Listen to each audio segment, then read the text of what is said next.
آپ پڑھتے چلے جائیں گے، ہو سکتا ہے کہ کوئی چیز جو ہے 10 دفعہ آپ کی نگاہوں سے گزری ہو، آپ نے پڑھی نہیں۔ یہ معاملہ ہے، چونکہ یہ چیز ذہنوں سے اوجھل ہو چکی کہ دین کو قائم کرنا بھی فرض ہے، لہذا جو اس کے تقاضے ہیں وہ ذہن ان کو قبول ہی نہیں کرتا، الفاظ پڑھ لیتے ہیں، مفہوم کی طرف توجہ نہیں ہوتی۔ یہ تقاضے اقامت دین کے بالجماعت والسمع والطاعت والہجرت والجہاد فی سبیل، جماعت لازم، جماعت بھی ڈھیلی ڈھالی نہیں، 4 آنے کی ممبری والی نہیں، بلکہ بڑی مضبوط جماعت، ڈسپلن جماعت، سم و طاعت والی جماعت، لسن اینڈ اوبے۔ یہ ہم نے پڑھی تھی 10ویں جماعت میں، ایک نظم آپ نے بھی پڑھی ہوگی، charge of the light brigade. ایک لائٹ بریگیڈ رسالہ ہے، اسے حملے کا حکم دے دیا ہے کمانڈر نے، وہ 600 افراد تھے اس دستے میں۔ ایک شخص یہ سوچ رہا ہے someone has blundered، کوئی بہت بڑی غلطی ہو گئی ہے، کسی نے بڑا غلط فیصلہ کیا۔ کیوں؟ cannon to right of them, cannon to left of them, cannon in front of them, cannon behind them، داہنی طرف بھی توپ خانہ لگا ہوا ہے، بائیں طرف بھی توپ خانہ ہے، سامنے بھی توپ خانہ ہے، پیچھے بھی توپ خانہ ہے۔ اس حال میں رسالہ چارج کرے گا تو کیا ہوگا؟ خاتمہ۔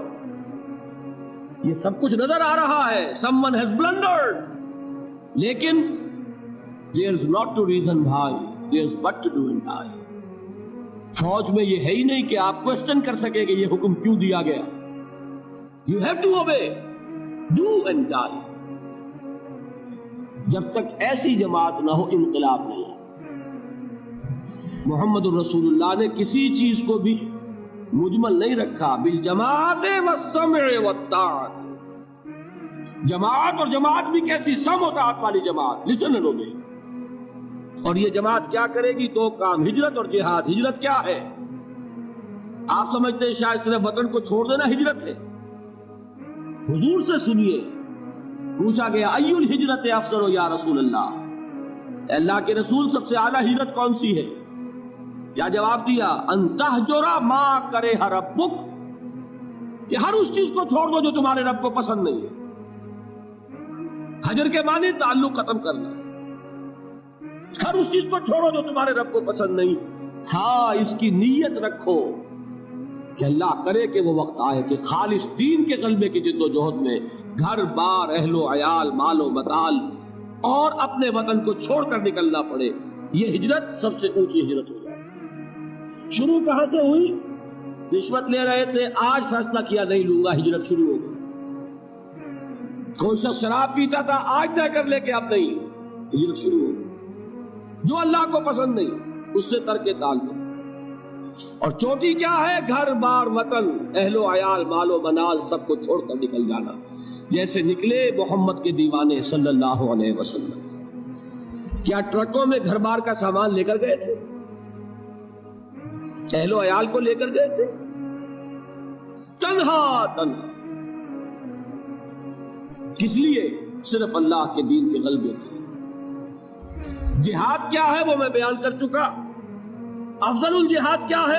ان تجاہد نفسک فی طاعت اللہ، لیکن نیت چوٹی کی رکھنی ہوگی۔